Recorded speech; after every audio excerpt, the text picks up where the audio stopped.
Welcome back. We are absolutely thrilled about our guest for the last interview of our second season. We'll start with our standard questions. Who you, what's you, and why? Who am I? I'm Greg Proops. I'm a comedian. You know me from Whose Line Is It Anyway, which I've been on for 30-something years. And I also tour with Ryan Stiles in a group called Whose Line Anyway. And I have a podcast called The Smartest Man in the World that I do with my wife, Jennifer. And I'm also a stand-up comedian. I've played all around the world, from India to Dubai to London and Ireland, whatnot, and even Cleveland. Truly exotic. So I'm a comic. And then what was the other one? Who are you? Why are you? Why? It's all existential here. This is like Sartre.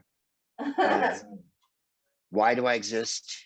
What was the third one? I think I said who I was. Why do you do what you do? Oh, why? I don't have any other skills. I would be a petty criminal probably if I wasn't a comic. And I've always wanted to do it. I love it. I think you have to love it to want to do it well. I didn't get into it to be famous. I didn't get into it for money, although I wanted money. We all need money to survive. Getting into the arts to be famous is, I think, one of the silliest reasons people do it. I even accept I got into it to meet people from the opposite sex more than I accept the fame premise. At least that would make sense. You know what I mean? Like, because you will get attention from people if you start jumping around and acting like a monkey. So I do it for those reasons. I have a real firm belief in myself and my wife. I don't think you can do any of this without that. It's not that I'm so secure. I'm not. I'm wildly insecure. I'm depressive. It's just that you have to be able to take a lot of lumps in comedy or in show business. People are going to tell you you're ugly, or they're going to tell you a million things. And so your ego has to be pretty big just to get through day by day. That's partially why I do it. And then the other reason is I love being able to say what I think without any fettering. I'm not trammeled in any way by commercial interests to keep my comedy in some sort of box. I don't care about entertaining guys in any way, college guys or jockey dudes or any of that. I have the same outlook at the audience that Kurt Cobain had.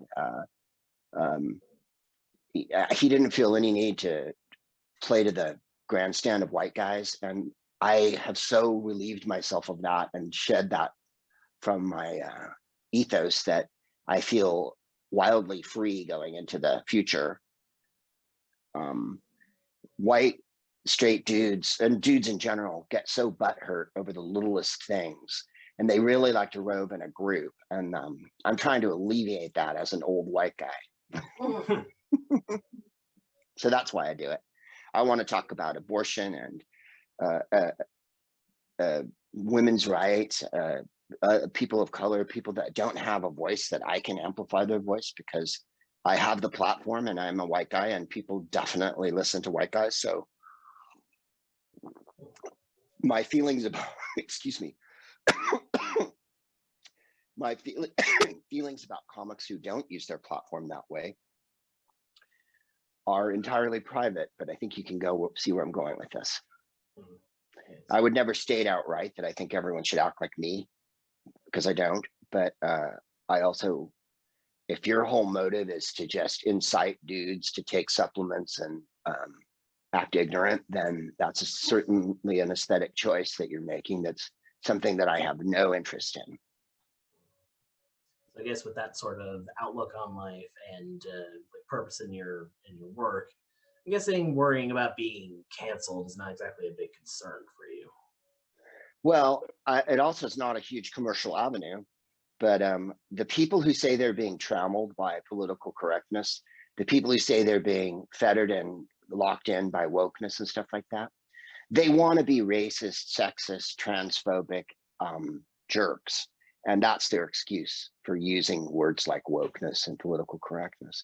With me, as Alec Guinness said in the movie Lawrence of Arabia, as written oh my God, I just blanked on the name of the screenwriter. Anyway, he's a brilliant screenwriter, and Robert Bolt said, the American Reporter asked him, he's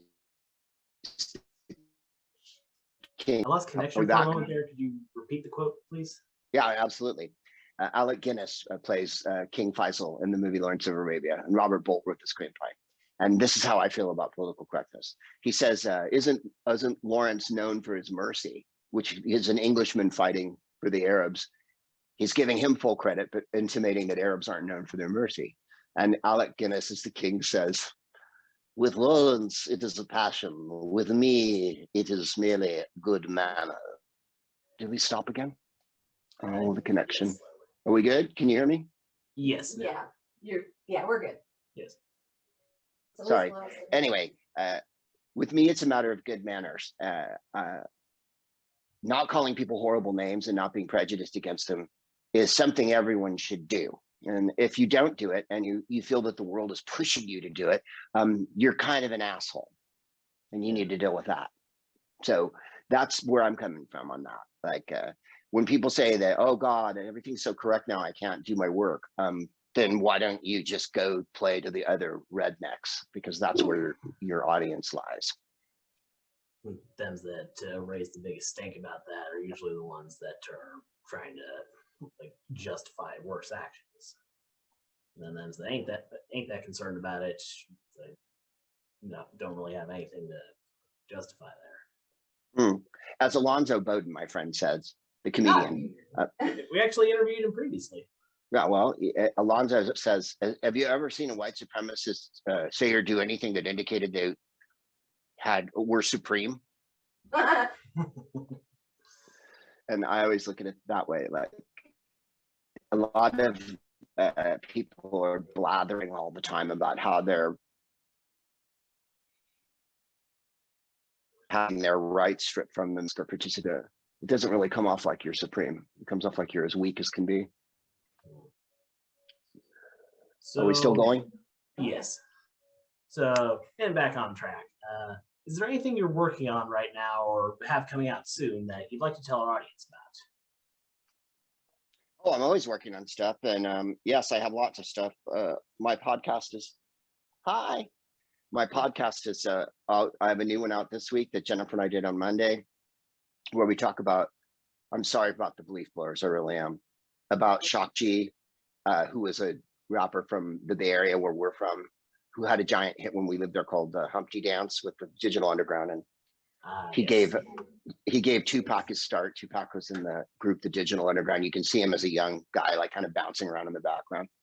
And he gave him a shot on a record where he sings the last verse of Same Old Day or whatever. And it's just, so he's really influential, I think. And then we talk about the Olympia Dukakis this week and the Korean actress who won Best Supporting Actor, Miss Jerzit, and a lot of that. So that's up, that's for free. And then my Patreon, we put up the Greg Proops Film Club. That used to be for free, but now it's behind a mighty paywall at Patreon.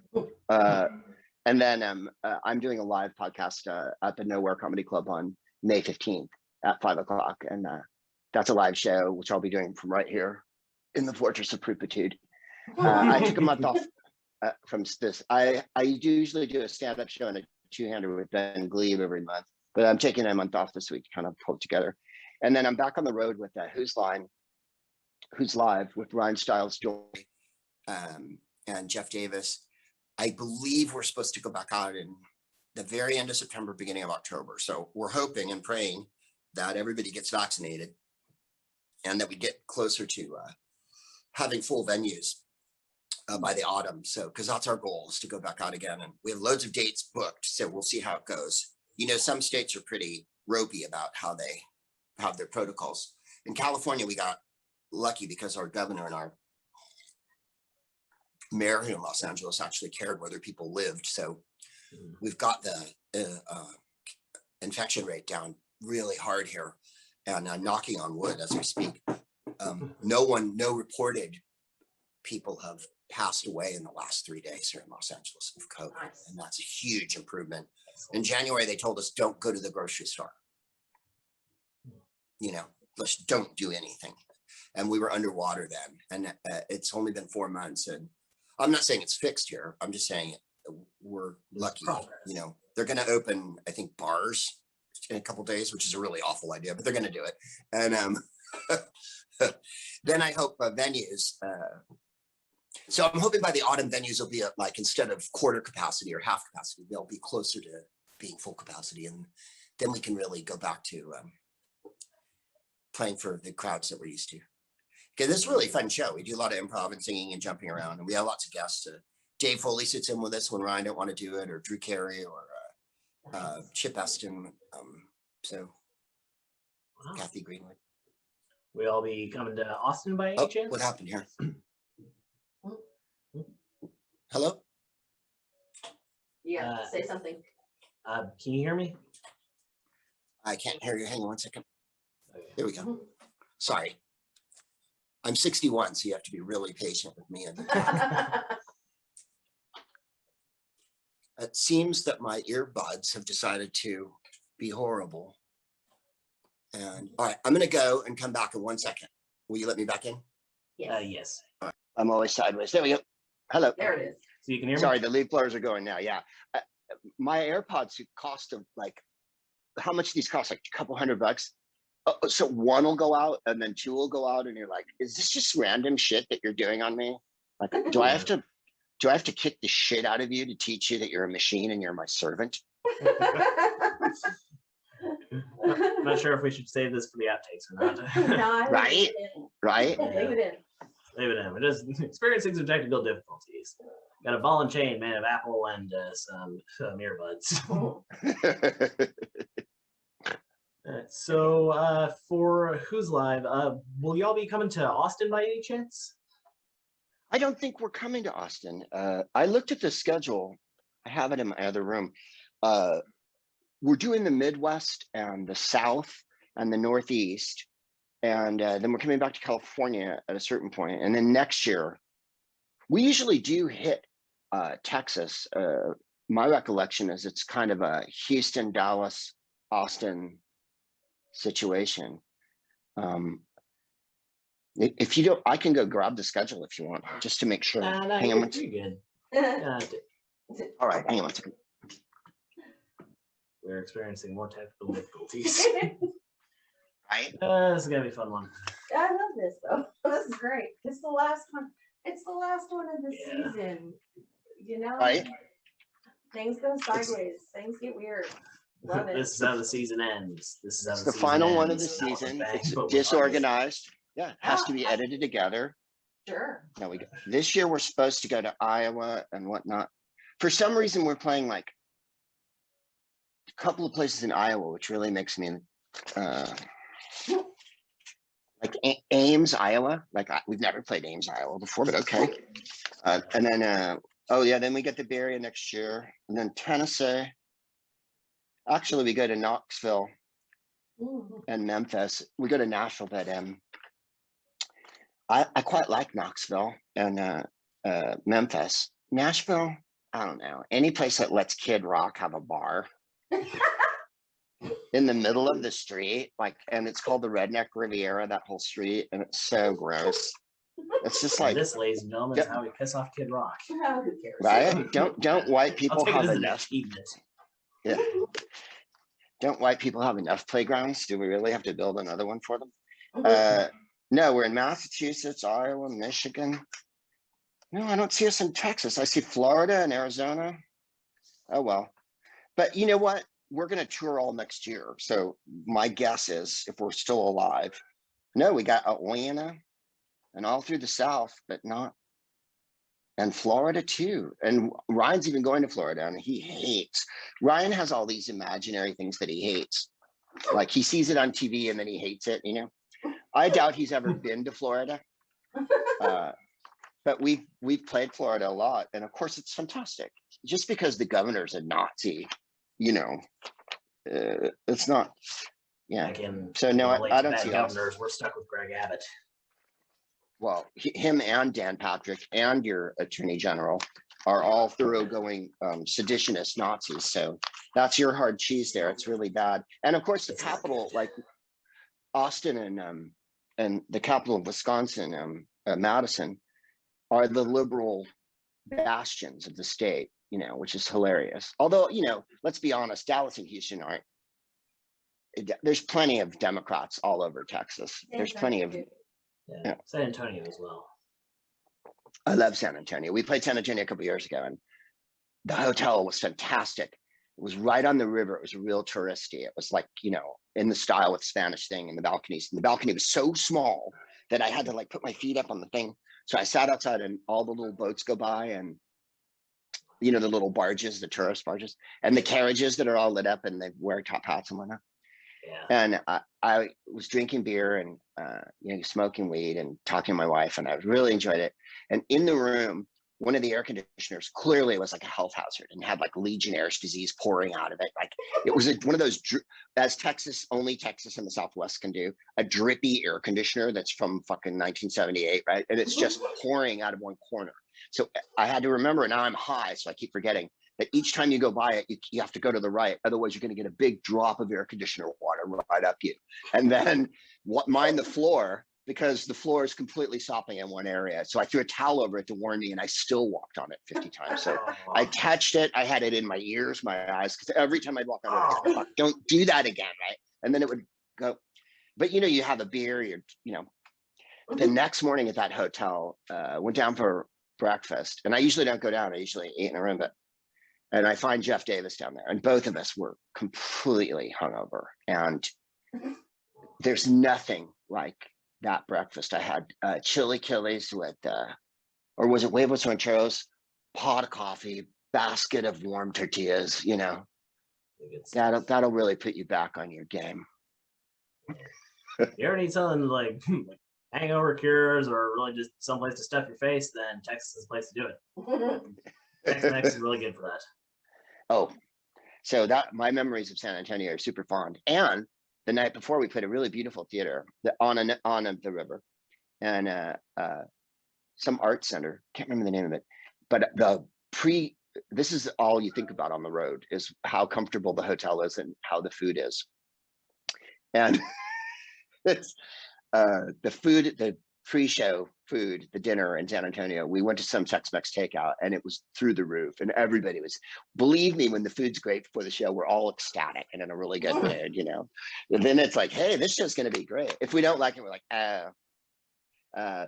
But Texas comes through, and the South often comes through, because you get like shrimp and grits and fried green tomatoes before the show and stuff. And that makes everybody happy, even the vegetarians. First impression. Right. So comedy is very important, but eating is really important. Well said. So people in my age range may not have seen much of your work, but we've all heard your very distinctive voice in things like Nightmare Before Christmas, Star Wars Phantom Menace, and, well, more iconically as Bob the Builder. So Right. how did those voiceover jobs come about? Some of all y'all are so young that you were there for Bob the Builder. And I was on True Jackson VP on Nickelodeon about 10 years ago. So I don't know how old you are, but it seems to be like kids in their 20s kind of remember that, because it was during the iCarly, not Notorious. What was her name? Victorious. Oh, Victorious. Yeah, Victoria Right. Justice. Victoria Justice. Right. And whatchamacallit, Big Time Rush shot next door to us. They were on 27 and we were on 25. Those are the Nick. I don't know if you guys watch Nick, but a lot of kids did in those days. So hilariously, I get teenagers who are like, Mr. Madigan, you know, so. But yeah, we like to keep them young. I need another gig where people are kids. I did Star Wars The Resistance a couple years ago. And that was good fun. And it was the same character from the movie, but they just changed the name of it, which is what I love about Star Wars. Instead of Fode, right? Instead of Fode Bidanadu, I was Jacques Servac. So Bob the Builder was a really good one. They were looking for an American voice because of same reason I got Phantom Menace. They were looking for American voice in Phantom Menace because they were shooting in overseas. And Bob was a producer in London. And they had an English voice. He's a comedian named Neil Morrissey, who was on a British show called Men Behaving Badly. And Neil's got kind of a Paul McCartney Northern, a bit of a look like that, Oh, Xander, yeah, good, quite funny, right? Quite funny. And so he was their Bob the Builder. And then they called the market over here in North America, which means Canada. And so they brought me in, and I went, I did all these funny voices, this, that. And finally, one of the women came over. They call a PA system or a loudspeaker in England a tannoy. She came over the tannoy, or the talkback. She came over the talkback and she said, would you mind doing it again, but in your own voice? And I said, are you insinuating that I have a funny cartoon voice? And she laughed. And so I did it again, just like I'm talking to you, except I put a little more fudge on it and said, oh, well done, Xander. You reduced, reused, and recycled. And they were like, come on out. This is one a happy show business story. I don't like to tell sad ones, but there are too many sad ones. This is a happy one. I came out and she said, would you like to do it? The part. And I said, I'd adore to do it. Thank you.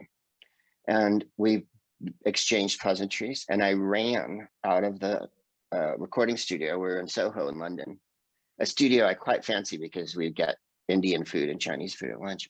And I ran down the stairs and I phoned my voice agent and I went, fucking call them back.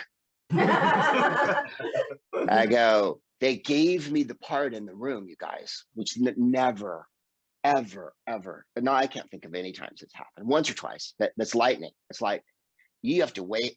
So like when they redid Star Wars, The Resistance, it was a new series, came out like 2 years ago on Disney, I think. And they had me come in and read for the pod race announcer. Well, I did the pod race announcer in the movie in the 90s with George Lucas, and George was directed us and everything. And I had to read for it. And it was all these different voices. I did English, I did Scottish. There was a Scottish race car driver announcer in the 70s who'd been a Formula One driver, and his name was Jackie Stewart. And he had the most hilarious delivery. He was famous for it when I was a kid. Because he'd go, oh no, they got it on the third turn here. That's absolute mayhem. Like that, right? Like he just with that fever pitch, right? And Scottish. This is a terrible turn of events, And so I did that, and I did a British, and I did a bunch of fucking, and then I didn't hear back. And I kept it cool. And then like a month or two went by, and I said to my wife, I am the fucking pod race announcer. Like it's my voice in the movie, and it's my voice in every single subsequent video game. And we did Lego pod race. We did some other one that I forgot. There's another one. And then there was Resistance, and there was there was 4 or 5 different video games. And I just did one this year. Did I? Well, I'm not supposed to tell you anything about that one. Anyway, there's something, there's always So something. close. In any case, finally they call me and go, yeah, we want you to do it. And I was like, oh, I got excited because I thought they weren't going to use me. And what they were doing was like, I don't know, being in pre-production for a couple months so they could have the show written when we got there, I thought I kind of got a little before the wagon on that one, but Bob the Builder was awesome. The only thing that was the sour or bittersweet was after about 5 or 6 years, the company got sold and they just divested everybody that was working for them. You know what I mean? As you do, often companies will just start over. So they went and recast it. So I'm in it for 4 or 5 years, I think, as Bob. I did a couple movies too, like they just already make the movie and then they just have me dub my voice in because it's animated. So it was great. We recorded in London, and I would come over for like a week, and I'd work for a day and a half, and we'd knock everything off right away. The cat that was the producer, Pete, all we would do is talk music, and then we'd record shows. And then at lunch we get, like I say, curry or Chinese. So I thought the gig was just sweet. Definitely sounds And then like this is a you. terrible story, but it's good fun anyway. And I won't use any real names or any real places. We were recording in the studio, and the cat who was recording it, we did a whole big bundle of shows, like a season's worth of shows. And he did something awful. He tapped the wrong button or whatever, and he either erased it or made it destroyed. So I got a call, and they're like, look, do you want to come back in and do it all over again? And we'll pay you again. Right? And I was, because it's not your fault, you know, like you just, it got eaten. Yeah. So I said, oh, I'd love to, you know. And I was in Germany with Drew Carey at the time. We were in love. And we were doing the World Cup together. And I was there with my wife, and he was there with his girlfriend at the time. And we were in Germany for like a month. And we did this show for Travel Channel. Don't worry, no one saw it. And I think I was in Frankfurt or Stuttgart or something. And I said, at least I'm not in America, but you'll have to fly me over from Germany.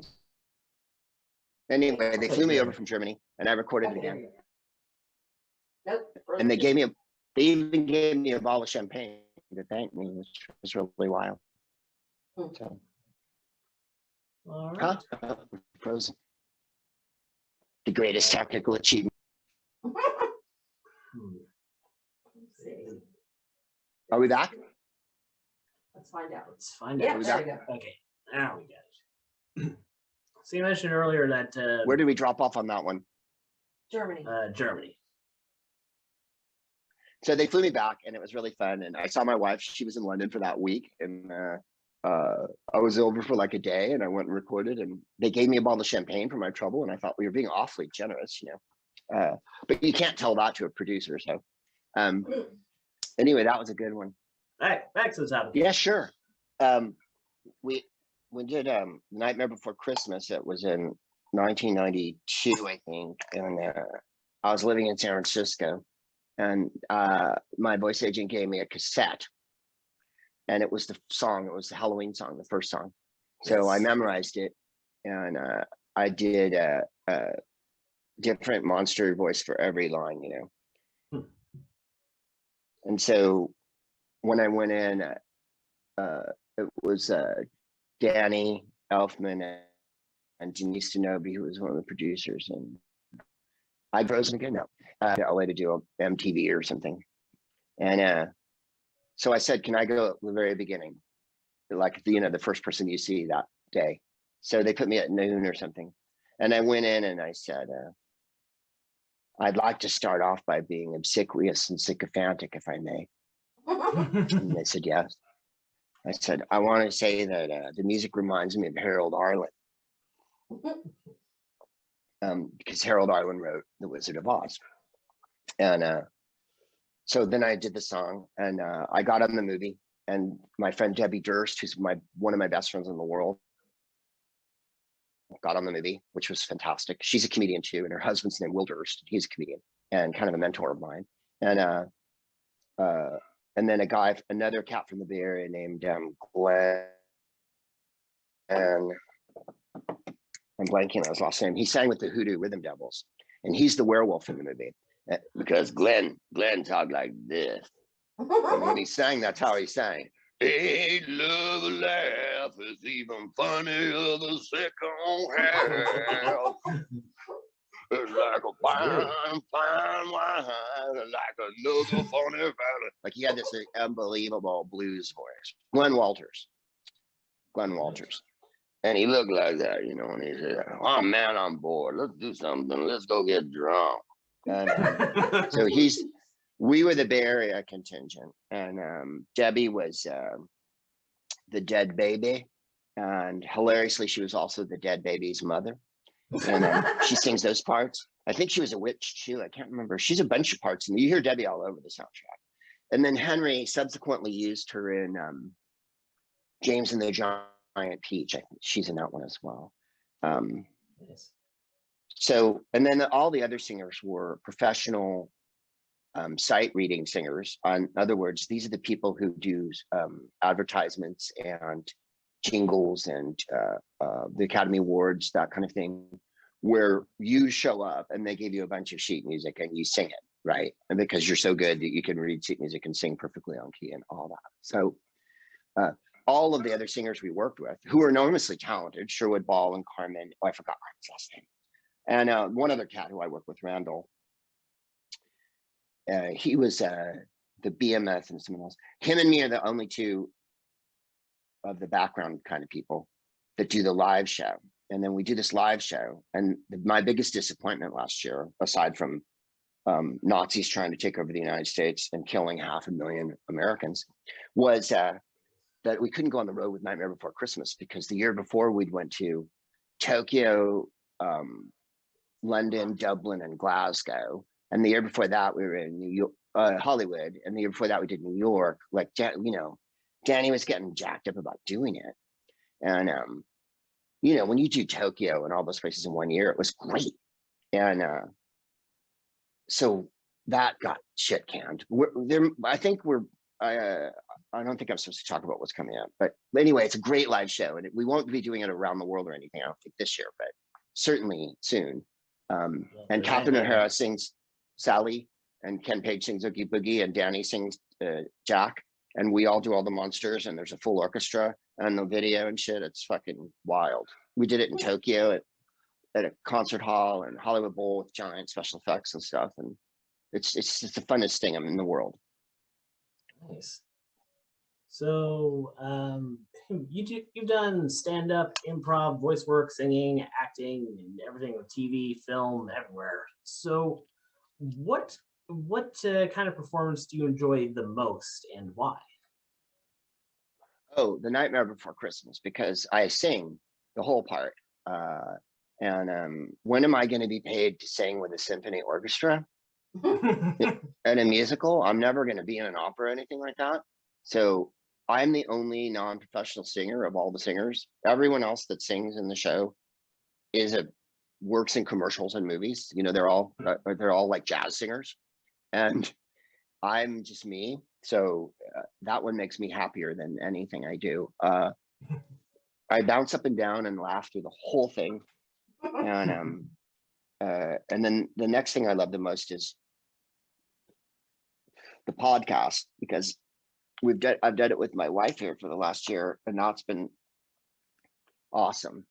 And then before that, of course, we took it all around the world, and a lot of the places I was saying, in Antwerp and Amsterdam and Helsinki and Stockholm and Paris, and you know, we had a pretty good little circuit going. Of Christmas time, we do London with the podcast at the Soho Theater, then go to the Shakespeare and Company in Paris and do Upstairs.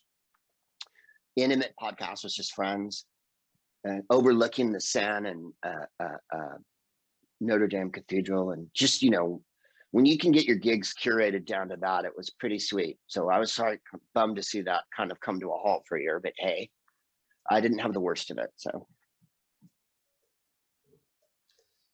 And like as you said, like you've performed for and worked with some like incredibly impressive people during your career. So do you still occasionally get starstruck, or do you have anybody that makes you all fangirl nervous or anything like that? Oh yeah, I'm a fan of everyone, and the awesome part about when you're in something with someone, you have that common ground, so you don't have to act as nervous as you would if you were just being introduced to them. I've only, excuse me, in my long ass life, had 2 or 3 famous people that I met that were absolutely horrible, and I'm not going to say who they were, but generally everyone's really, really nice. And the bigger the stars, and the ones I've casually just met on a set or at a party or whatever, couldn't have been nicer. Literally couldn't have been nicer. And I mean, Paul McCartney and Sean Connery, that kind of, you know, and it just like as nice as could be. I've told the Paul McCartney story way too many times, but in the short version, where Neil Malarkey is in the Comedy Store Players in London, and I'm a frequent flyer. I've been sitting in with them for 30 years, and obviously a bunch of them were in Whose Line, Josie and Richard. And anyways, long story short, he was partners with Mike Myers and a comedy team. So when Mike Myers had was it Wayne's World 2, they had a party afterward. We all went and saw the movie. Then there was a party at the Hard Rock. I'm not kidding. And Paul McCartney was there because it was a charity for his Liverpool music charity that he was given to, the Oratorio or something. In any case, I thought it was hilarious because he's a noted vegetarian. And the Hard Rock is, of course, only famous for one thing. And so they had veggie burgers and shit on the night too, which I thought was hilarious. And he's a Whose Line fan. This is the early 90s, whenever Wayne's World came out. And Wayne's World 2. Paul Merton, one of the cast, was over there talking to him. And I said to Richard Branch, who's the keyboard player on the original Whose Line, we did it for like 10 years. He's a huge Beatles fan, or as are we all, because we were kids then. And I said to him, now's our chance. He's talking to Paul. Paul was talking to Paul. So we run over and we insinuate ourselves. And Paul McCartney says to me, "Oh, very funny, mate," and I thank you. And he turns to Richard, and Richard was the musician on the show. And he goes, "And you, mate, bloody marvelous, with the guitar and the keyboards all making it up off the top of your head. Absolutely marvelous." Richard goes, "Excuse me for a minute," and walks away. So we finished talking to Paul McCartney, and I find Richard at a table with a beer, sullen and alone. And I said, "What the fuck was that all about?" I go, "Would you care to fucking explain? You're this." He was lavishing you with praise. And you said, "Excuse me, I have to go." And he went, "I couldn't take it." He goes, "How do you tell someone that they've influenced you since you were 6 years old?" And I go, "You don't tell them." I go, he knows. Don't you think he knows? I go, "Don't you the way we were acting, don't you think he knows that we were in our 30s now?" And it was clear that we had been old enough to have experienced a good deal of the whole Beatle phenomenon. And so that was a good reverse one of being where Richard was more afraid of being showered with praise by Paul McCartney than. No, in my experience, almost every celebrity that I've ever met, it's funny who, like, you feel like you'd be overawed by. Like, I think if I met Johnny Cash or, Aretha Franklin or something, I think I'd be a little abashed. And then, of course, you'd find out that they're nice as can be because they're raised in the church and shit, and they're probably like, "Hi." It's always the newest ones that are actually like the But I've met people that I didn't expect to meet, and because I didn't care, you know what I mean? I wasn't a huge, like, spent all my time worrying about how great they were, which is what you do with people you love.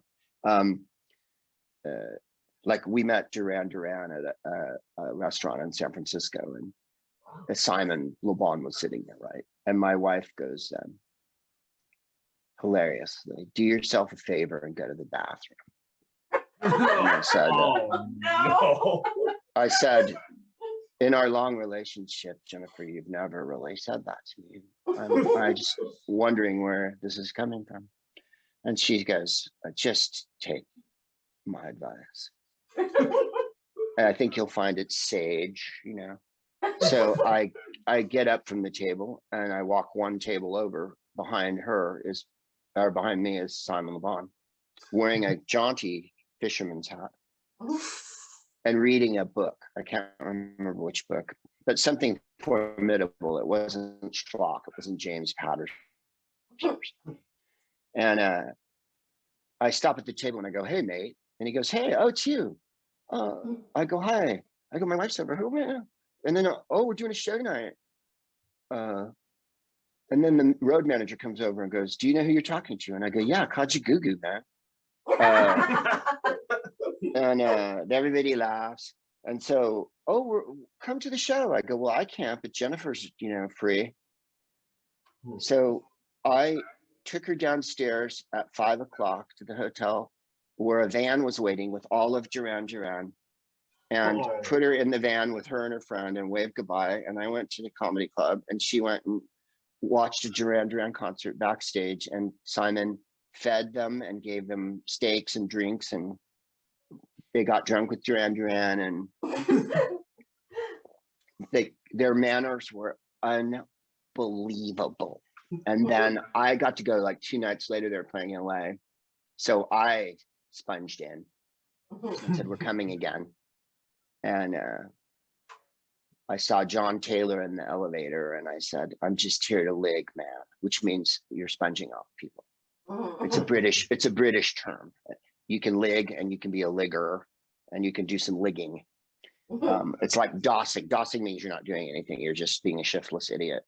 So you can doss, or you can doss about, or you can be a dosser in the act of dossing. And Simon made us margaritas, and we hung out before and after the show, and it was just like, and I was like, I never bought a Duran Duran record, because when I was in my 20s, you didn't have to, like, you know what I mean? Like we still had the radio and MTV that was mad, and then you just listened to, you couldn't get away from it Just turn on the radio, you got one for good like chance of hearing 15 one. years. Then when you watch their show, you what? Like you turn on the radio, you got 1-3 chance of hearing it. Yeah. So anyway, that was like just pure random niceness. And I still wish them Merry Christmas every year and stuff. They have unbelievable, they couldn't have been more gracious, and there was no reason. I mean, I tried to be funny when I was there, because no one wants a boring comedian. That's a kind of a rule of thumb is when you're invited backstage, you should be the life of the fucking party, because I'm overawed by people, mostly legendary comics that I want to talk to, but then comics tend to be really nice because we're all kind of good with people. So my advice for people always is, if you meet a celebrity or you have a chance to, just do it. Don't be frightened. The 2 or 3 times I didn't do it, I've regretted it the rest of my life, that I didn't talk to people, that I was too scared or too full of myself or too whatever. It's all about you. It's not about them. They know they're famous. I mean, it's not a big surprise when people want to talk to them.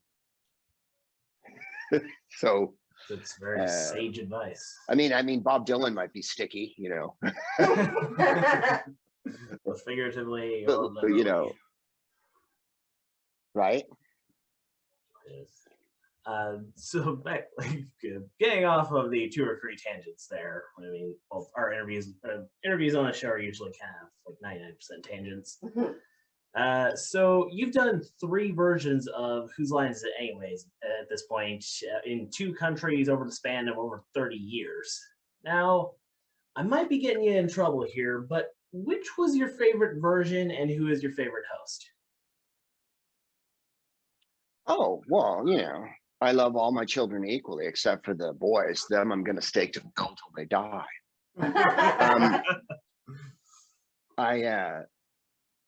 The British one is why I'm able to swan around like a nit and go to all these different countries. The reason I was able to go to New Zealand and Australia and whatnot, and all Scandinavian, is because of British Whose Line.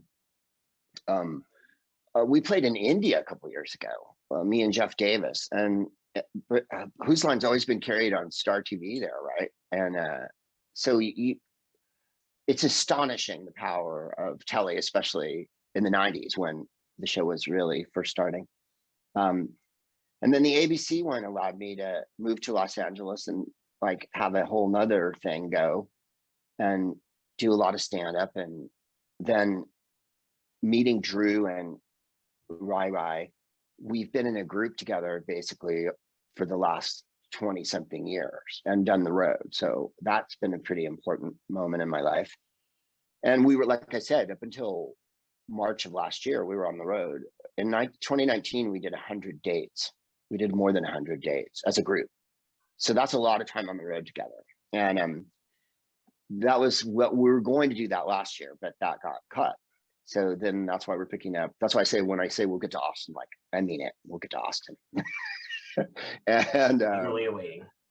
right, and then the CW version has been fantastic because Aisha is so awesome.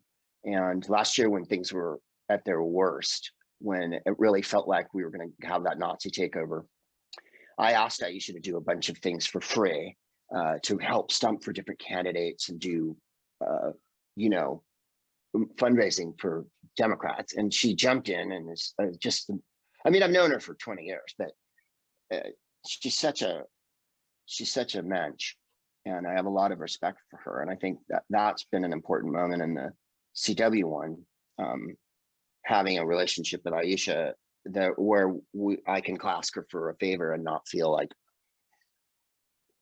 she's so committed and present. And that's really nice. And also that the CW one, we're in our, I think our 8th. I keep getting it wrong. Like people, literally fans know more than I do. Because I'll say it's our 7th grade season and everyone's like, that was last year. So I think we're in our 8th. And we haven't shot since 2019.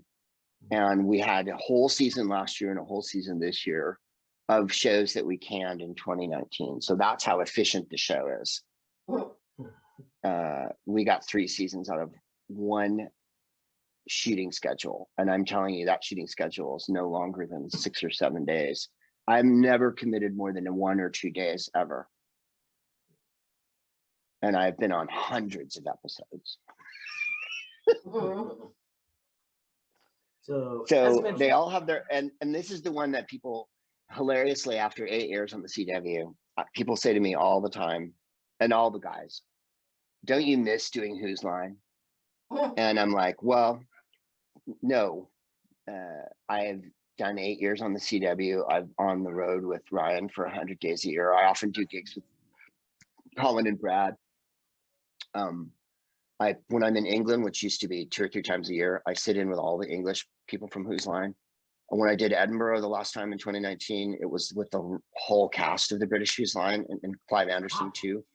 And so I'm like, I can't shake them. You know, like, do I miss them? No, I don't miss them because I'm with them and I'm in their pocket every minute of my life. And the show's been going. It's just because you quit watching it when it went off ABC. I'm not responsible for the consciousness of your television viewing. And clearly you're racist. There's that. So I think it's hilarious. People always ask, do you miss it? And I'm like, well, no, because it's a good deal of my livelihood. hard to miss something when you're still doing it. So how would you catch up? Like hundreds of days a year. So you mentioned earlier that like all the different locations around the world that you perform for, where do you feel that you have to work the hardest to get a laugh? Oh, I don't know. The place I want the most respect is Glasgow. I played Glasgow in the 90s when I toured England as a stand-up, and I also played there in the 90s with the Comedy Store Players. And I swore too much, I think, for someone's taste. Is not my recollection of the review of that show, but they're the roughest, toughest, smartest crowd. And I've had, in the last 10, 20 years, 1 or 2 sets there that I wished had gone better, where they just kind of shut down on me. But at their best, you get engaged with a Glaswegian crowd and they'll boo and cheer things that you're talking about. They'll let you know if you've got it wrong. They're really dead clever. So you don't want to mess up on them or misplay a heckler put down, because if you do, they'll suddenly form like West Side Story gang and eviscerate you. But they'll suddenly pop up and be like, right. And so they, and it's a rough and tumble, right? It's a rough and tumble place. And I made it my point to play there a lot if I could the last few, not as much as I liked it. I've done the festival there 2 or 3 times in the last 4 or 5 years. And it's always one of my favorites. They always put me somewhere different and it's always a different venue. reconstituted church. It was a community place last time. And I did a stand-up set like 2-3 years. Well, that in any case, that us get my act together before the show. And then I thought, oh, I'll improvise. And someone had given me a book or something. So I took the book on and I tried to riff with it. And they just, you know, it turned into a reading room. And I had to cut. Fortunately, in Glasgow, and this is the part that's always astonishing, you do 2 45-minute sets. You don't do a set. You do a set, and then you take 20 minutes or 25 minutes, and then you come back and do another set. And that's how they play. And then with the podcast, I'll just go for an hour and a half straight, which I'm sure they'd like me to take a break, but I encourage them during the show anyway. So the last time I played a couple of years ago, great Chinese restaurant. Anyway, oh, and they had fish and chips on the premises, which I really appreciate. I was really nervous about the stand-up. And I remember standing outside in this rusty gate, you know, smoking a joint and just trying to pull my shit together. And like trying to memorize all these really like witty lines I had, you know. And I let it rip on stage. And at the end of the show, and I was nervous. Like I was trying not to act nervous, but I was a little nervous. And I don't get nervous because why? It's been too long. I've been playing too long. I'll come back and touch on that in a second. I got a standing out at the end, and I was really chuffed because, and I don't like to brag on myself unless I'm talking. And I've had 3 or 4 standing outs in the last 5 years that meant the world to me. That one in Glasgow, because I didn't expect it. That was the thing. I know when I do good, and I know when I'm killing. You always do. All comics do. Gotta get in the zone. I thought that I was doing well, but I never got down in the slot where I felt like I didn't have to try hard. And at the end, they jumped up, and I went, oh, they appreciated that I tried hard. The tack that I'd been taking before, where I thought I could casually read from a book, was exactly the wrong tack. What they wanted was the material delivered professionally with all the emphasis I can do. And then you think, oh, right, you know, bring your game. And then the other places were Toronto, like 2 or 3 years ago, 2018, maybe 2019, the Toronto Festival. They gave me for a couple of nights, and it was full, which I really appreciated. And I got a standing out there. And when you're doing stand up and get a standing out, that's awesome. We often get standing with the group, but I'm in a group with Ryan Stiles, so they're going to stand.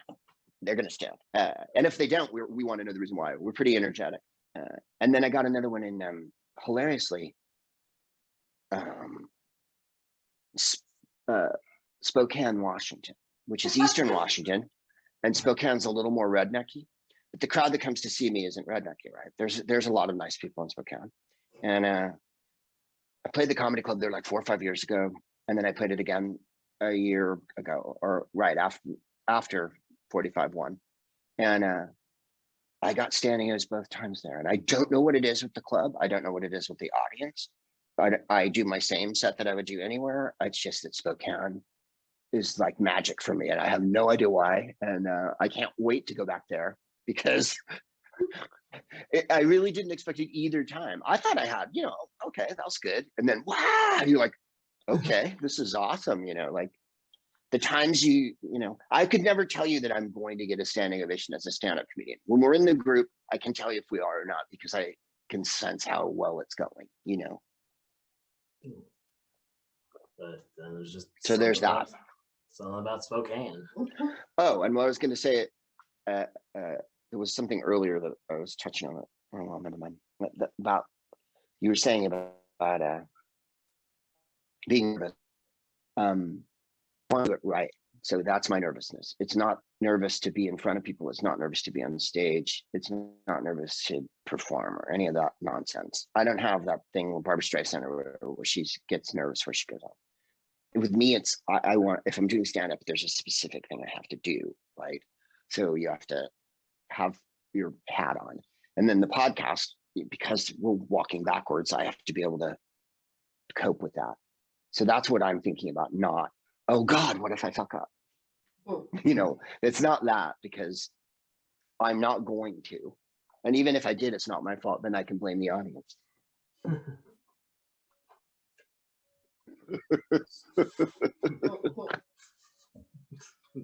This is good. Take all that in. Definitely viable for the longest interview at this point. Yes. Oh, okay. Excellent. Thank you. Should we stop? Yeah, you've beaten Swaim's record. So. No, keep Okay. going. No, We got 2 more good questions. Okay, but we still got more.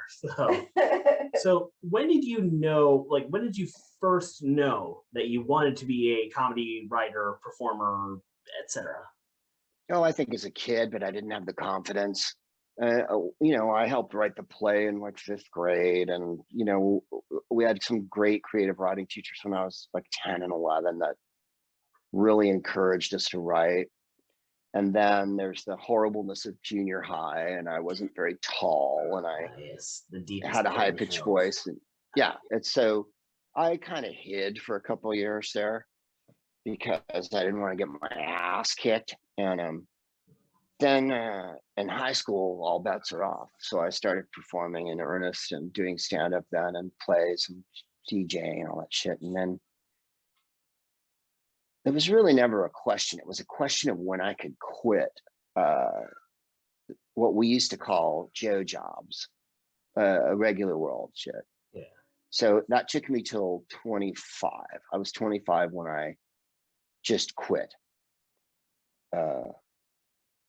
Or 26, maybe 25, 26. I just quit whatever. I was working in retail, I think, at the time. And that was that. And I starved, you know, for years. But then you start to make money and you got confident and blah, blah, blah. So I probably should have done it earlier. I've been doing it professionally since I was a teenager, but of course I went to college and stuff. And then, yeah, so that it was, I knew that I wanted to do it. It was a matter of pulling it together and focusing on one thing. I'd have been in a group in San Francisco for a couple of years. And when that group broke up, I had to go back to doing stand-up again. So, you know what I mean? My energy went from doing stand-up to being in a group to going back to doing stand-ups and then being back in a group. So I was able to handle it a little bit better by 25, I guess. You need to have the confidence and just a little bit of stability in order to like completely throw yourself into it. Yeah, and then I moved to San Francisco. Well, I was already in San Francisco. We went to England in '89 and did Who's Line, and then I started doing Edinburgh Festival in the early '90s. And after that, then I had all the confidence, because after playing overseas and doing tours and stuff, you feel pretty confident, pretty much, because you've eliminated all the things that can happen to you. But I mean, being a stand-up is about failing a million times in a row and then fixing the things that don't work. So failure is the built-in feature of stand-up comedy. You can be assured that things won't work. And that's when you have to do the craft. So the idea that you'd be nervous about getting in front of people is like, the comics who quit are either too rich in another field, they become producers or actors or whatever, or they just don't want to do it anymore. You know what I mean? Because it requires, it's like owning a horse, you know. You got to pay attention to it. You can't just let it sit there. Yeah. So I've asked this to a couple of other comedians or comedic writers over the season. Are you the funniest person in your family? Yeah, I would say that. My cousin Donnie is really funny, and we make each other laugh, and we grew up together and we're teenagers together. And then we're in contact a lot. And I talk about him a lot on my podcast because we went to a lot of shows and acted stupid together. And he was as close to like a brother, even though I had a brother. Donnie and I were the same age. And I still see him when I'm on the road. I asked him to be a stand-up comic with me when we were like 18 or 19. And, he had other pressures. He had family pressures. So he did that. And, but he's the only other person in my family that I thought was fucking funny enough to, get on stage. Usually the response to that is like, it's like, oh, he thinks so. Then like, oh, I got this uncle over here that always beat me on comedy, where it's like, I'd tell a joke and it'd be like, give you an alley oop, and like, no. You're, Right. you're the first person on the show to have complete confidence being the funniest person in your family. Well, my dad had a sense of humor. He was a Jew from New York, and he had a caustic sense of humor. And my other side of my family is all people from Mississippi, so they have a sense of humor, which means drawlingly sarcastic. So I think there were ever funny people in my family, but I'm certainly the funniest. All right. So wrapping it up, because you have solidly taken the record for this one. If you had, or this is a question we're asking everybody this season, and you are the finale, so let's make this a good one. If you had a magic wand or a genie's lamp or an infinity gauntlet or some other weird magical item that would allow you to change 2 things about the world, what would you change? Very end of your question. Hey, repeat the question. You need me to repeat it? Just the ending. I get a wish, but I didn't know what I was wishing for. So it and this sort of like magic item or something that would allow you to change 2 things about the world, what would you change? Oh, about the world. See, that's what I didn't get. I thought it was just going to be like 2 things about the world. Yeah, 2 things about anything. I would be real interested to see how successful a matriarchy would be. And I mean a global matriarchy. If I could undo 20,000 years of human experience, or however many, whenever you think it was overthrown, I would love to see how that would have worked out. I think the alternate universe would have been a much funner, different, better, more developed place if we'd allowed the matriarchy to run things instead of guns and all that. That would be my first wish. And then if that's too ethereal, my second wish would be, and this is a gigantic blanket wish, is that I would also wish for that everyone had the same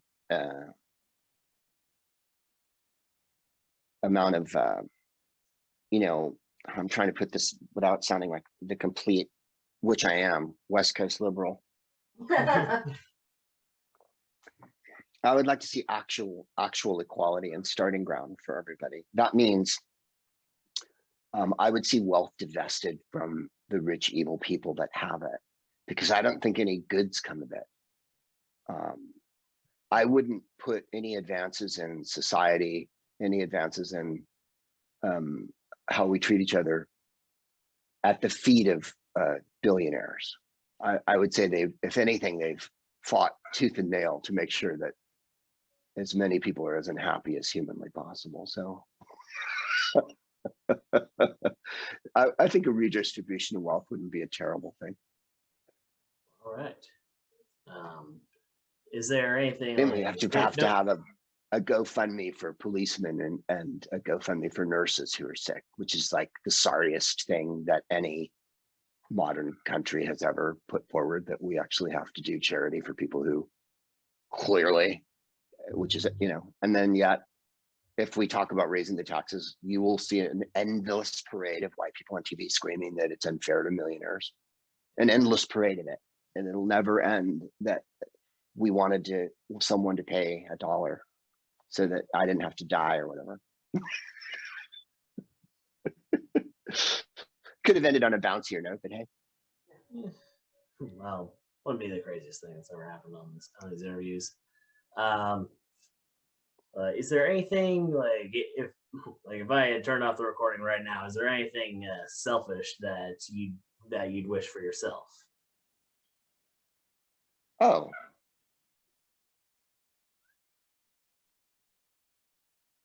No.